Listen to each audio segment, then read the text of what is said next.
I'm sorry about the poor video quality. I just want to start with this. But I've seen no videos on how to convert a Revo 3.3 into a Revo with big block in it.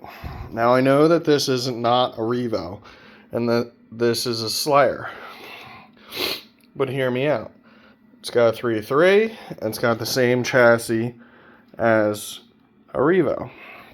Now my Revo looks a little bit different. This, in fact, used to be a Revo 2.5, but now it has a 2.8 in it.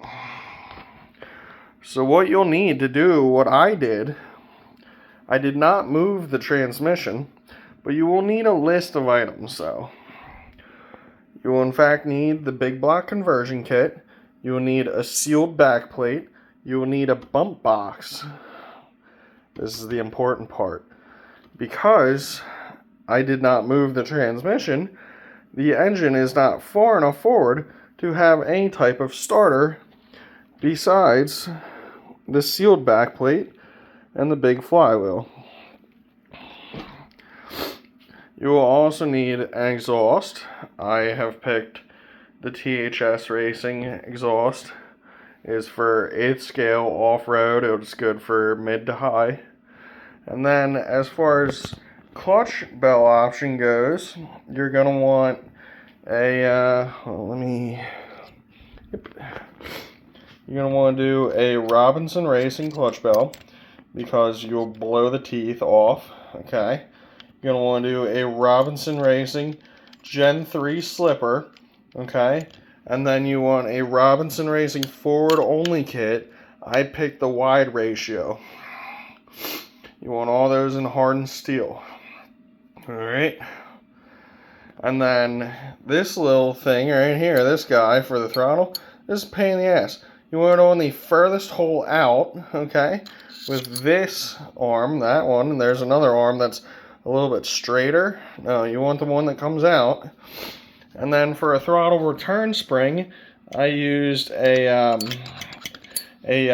ball for like a rod end to lift it up, and I went in through a servo mount hole. And then for the exhaust, again, I used a servo hole, or servo mount hole, and that's really about all you need. I also did the big brakes, the slotted brake disc, and I have the aluminum tie rods and push rods and the steel axles. I run a Summit body because, oh boy, this is going to be a one-take thing, so I'm sorry if I'm boring the shit out of you.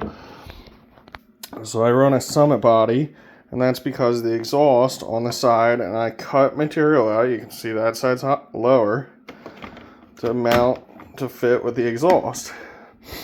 And yes, there's a big gap there, but I just put this THS pipe on. I had this pipe on there, and the header's a little bit different, and allowed me to have the pipe like level with the gap. But that's all there really is to it.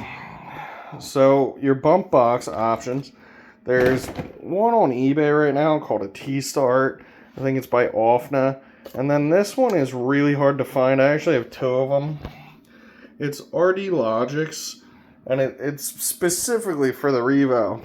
So your servo guards go in here, the front of the truck, and then this slot is for this guy down here to slot into, to center it up on.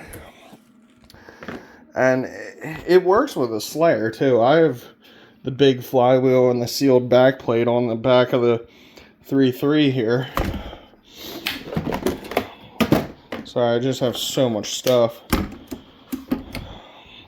See, it fits on there just perfectly. And, you know, you flip the switch and all is happy.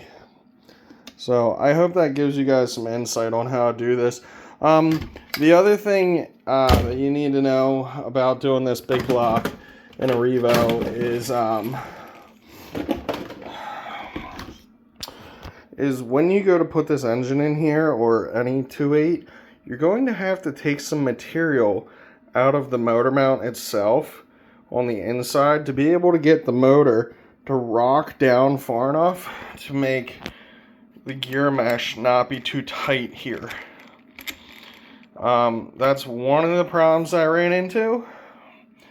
It was just too tight of a mesh, and there wasn't really anything I could do about it other than take some material out of the motor mount to get the motor to sit lower. But yep, that's all I have for you. And no, this was not a Revo Platinum. This was a Revo 2.5 with a real short wheelbase. It was one of the first gen ones. And this is how it came out.